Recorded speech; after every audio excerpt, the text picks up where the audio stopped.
நாட்டின் ஒருமைப்பாடு கலாச்சாரத்தை கட்டிக்காத்த இன்றைய பாஜகவின் முன்னோடி தலைவர் தீனதயாள் உபாத்யாயா அவர்களின் நினைவு நாள் இன்று.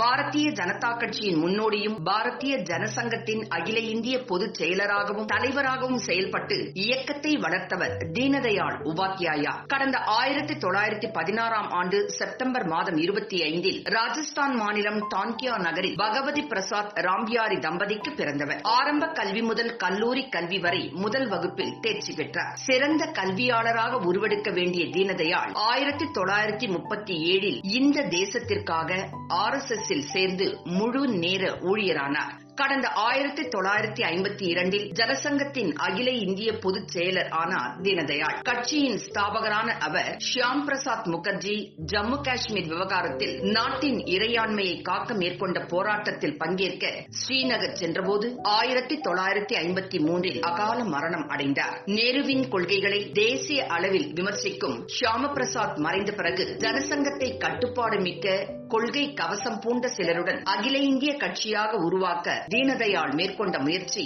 மிக பெரியதாகும்.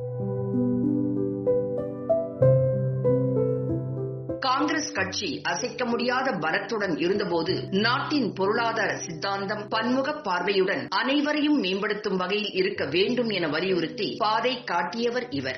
முதலில் பல்வேறு கட்சிகள் அடங்கிய கூட்டணியை அமைத்து காங்கிரசுக்கு எதிராக முதலாக உத்தரப்பிரதேசத்தில் வெற்றி கண்டவர். அவர் பாணியில் அவருடைய சிஷ்யராக திகழ்ந்த அடல் பிகாரி வாஜ்பேயி கூட்டணி தர்மத்தை பாதுகாத்ததை அனைவரும் அறிவர். மிக எளிமையாக வாழ்ந்து மர்மமான முறையில் 1968 பிப்ரவரி மாதம் 11 கொலை செய்யப்பட்டு தண்டவாளத்தில் அவர் உடல் கிடந்தது.